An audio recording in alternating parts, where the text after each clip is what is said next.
संभल Lok Sabha seat पर तीसरे चरण में 7 मई को मतदान होना है। चुनाव प्रचार जोरों पर है, लेकिन जो समाजवादी पार्टी के विधायक हैं, पूर्व मंत्री हैं, 7 बार के विधायक नवाब इकबाल महमूद साहब, संभल में जाना पहचाना नाम है। उत्तर प्रदेश की राजनीति में बड़े मुस्लिम चेहरे हैं, लेकिन चुनाव प्रचार में कहीं दिखाई नहीं दे रहे। साहब, आप फिरोज़ाबाद दिखाई दिए, लेकिन संभल में कहीं चुनाव प्रचार में नहीं दिखाई दे रहे, क्या वजह है?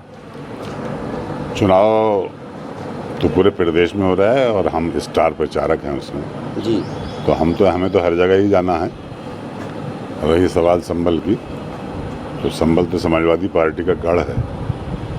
इसे हमने अपने खून पसीने से कमाया है और हमारे राष्ट्रीय अध्यक्ष भी यहाँ कई बार आ चुके हैं और उससे पहले नेता जी हमारे मुलायम सिंह यादव जी भी 2 बार यहाँ से चुनाव जीत चुके हैं।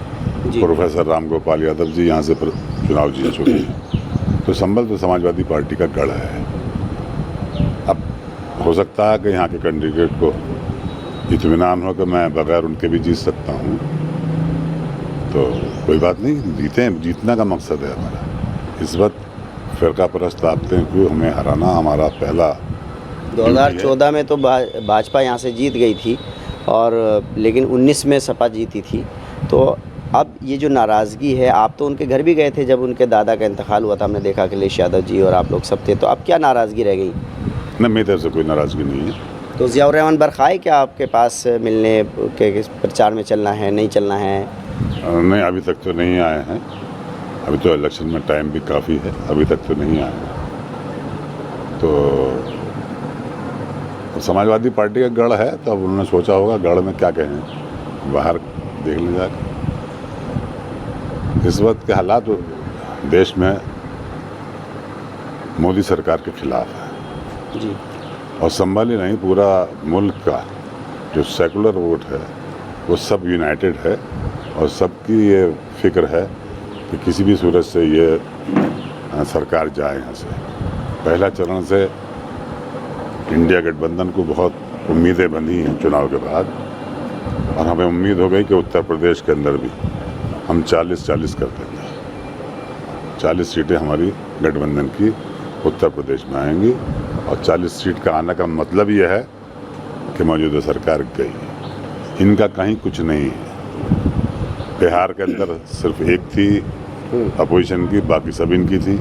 आज बिहार में आधा। मोदी जी ने तो कह दिया कि वो अगर कांग्रेस आ गई तो सारा धन इकट्ठा करके ज़्यादा बच्चों वालों को दे दिया जाएगा। देखिए, ये अब डर गए, अब इनके पास कोई मुद्दा रहा नहीं है सिवाय हिंदू मुसलमान पाकिस्तान, और ये सिर्फ अब राजनीति इन्होंने मुसलमानों के विरोध में करनी शुरू कर दी और ऐसे बयान दे दिए कि जिससे हिंदू भी खुश नहीं है। बताइए, मंगलसूत्र तक आ गए। जिनके अपने घर मंगलसूत्र नहीं है वो दूसरों के मंगलसूत्र की बात कर रहे हैं। किस कदर गलत बात है। कांग्रेस ऐसा करेगी? कभी किया था? कहते हैं कि जिनके 2 घर होंगे उनको एक घर जो है, कांग्रेस की सरकार आ गई तो दूसरों को छीन लेगी तुमसे एक घर। वो कहते हैं जितना सोना तुम्हारे पास है वो आधा ले लेगी। इन बातों पे आकर वोट मांगने की बात कर रहे हैं।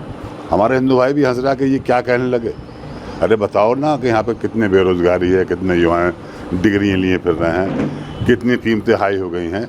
जब ये मुख्यमंत्री थे गुजरात के, तब इन्होंने कहा था कि मेरी सरकार हिंदुस्तान में आ गई तो डॉलर जो हमारा उस पर 55-56 रुपये का था, बोले घटवा दूंगा, आज 85 रुपये का डॉलर। और योगी जी ने जो कहा कि अगर कांग्रेस आ गई तो कांग्रेस के मैनिफेस्टो में है कि वो शरिया कानून लागू कर देंगे।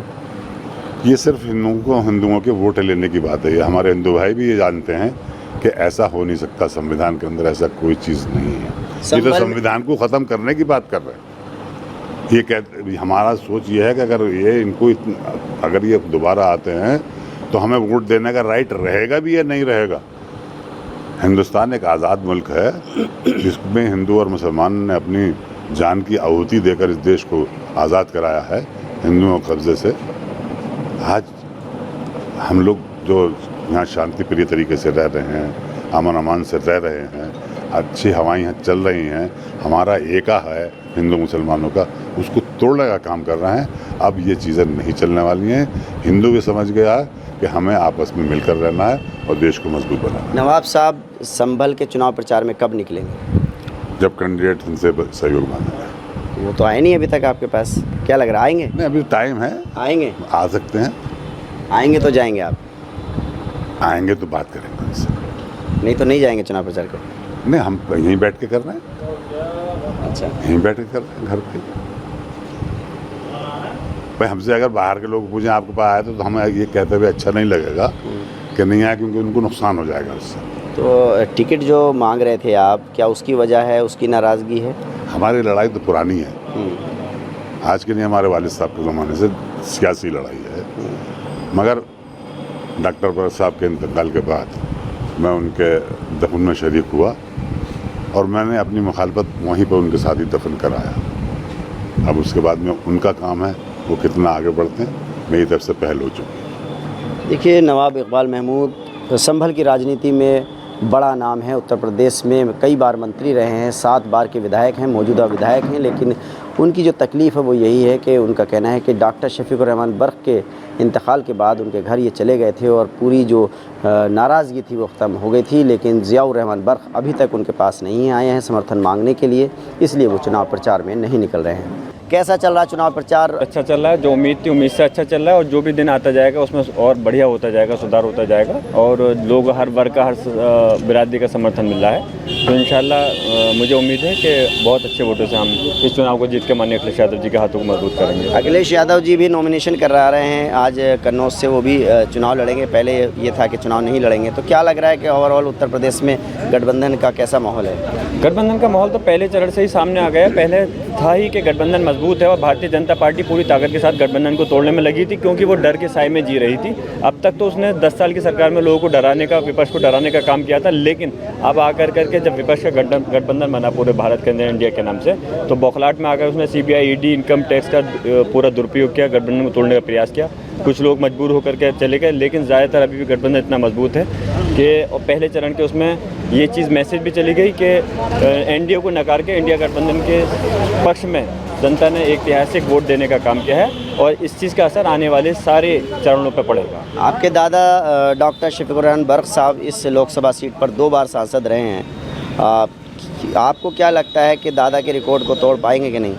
देखिए, दादा मोहतरम के अगर रिकॉर्ड को तोड़ूंगा तो इसमें मेरा कोई इतना बड़ा कमाल नहीं होगा। ये दादा मोहतरम का ही सब कुछ दिया हुआ है जो मेरे पास में है और इंशाल्लाह मेरी कोशिश ये है कि जो दादाजी का दिया हुआ ये मेरे पास में सरमाया है, जो लोगों की मोहब्बत मेरे तरफ एम्पायर ट्रांसफ़र हुआ है, तो इंशाल्लाह मुझे उम्मीद है कि इस बार पहले से भी ज़्यादा वोटों से सीट जीतेगी। किन मुद्दों को लेकर के चुनाव लड़ रहे हैं आप? संभल की जनता से क्या वादे कर रहे हैं? देखिए, ख़ासतौर से सबसे पहले तो जो मुद्दे हैं हमारे यहाँ पर संभल के अंदर जो है सरकार की तरफ से जो अनदेखी होती है, 7 साल की सरकार प्रदेश में 10 साल की देश के अंदर बन चुकी, जो संभल को नज़रअंदाज किया जाता है। यहाँ से BJP की भी सांसद है, 10 साल सरकार है। रेलवे की लाइन का मसला जो अटका हुआ है, इंडिया की गठबंधन की सरकार बनेगी तो सबसे पहले उसको पूरा ताकत ला के प्रयास करा के उसको अमल दरामद कराया जाएगा। उसके अलावा महंगाई है, बेरोजगारी है, भ्रष्टाचार है, नफरत का जो माहौल है, इन सारे मुद्दों को लेकर के हम चुनाव मैदान में। क्या मुकाबला भाजपा प्रत्याशी से कैसा होने वाला है? भाजपा प्रत्याशी से ज़रूर है मुकाबला, लेकिन इंशाल्लाह मुझे उम्मीद है कि जीत का अंतर हमारा बड़ा होगा और एक ऐतिहासिक वोटों से सीट जीतेगी। अखिलेश यादव जी आएंगे? हम बिल्कुल 28 तारीख में माननीय अखिलेश यादव जी आ रहे हैं और बिलारी विधानसभा के सोंडारा में तशरीफ़ ला रहे हैं और हो सकता है उसके बाद में उनका दूसरा कार्यक्रम भी लगे, लेकिन एक कार्यक्रम के अभी आ गया है। जो देखिए, ज़ियाउर रहमान बर्क़ हैं जो अपने समर्थकों के साथ में चुनाव प्रचार पर निकले हुए हैं, डोर टू डोर कैंपेन कर रहे हैं और जो समाजवादी पार्टी के प्रत्याशी हैं उनका कहना यही है कि उनका मुकाबला जो है वो भाजपा प्रत्याशी से होने वाला है। वैदुर रहमान, न्यूज़ नेटवर्क, संभल।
एबीपी गंगा, खबर आपकी, जुबान आपकी।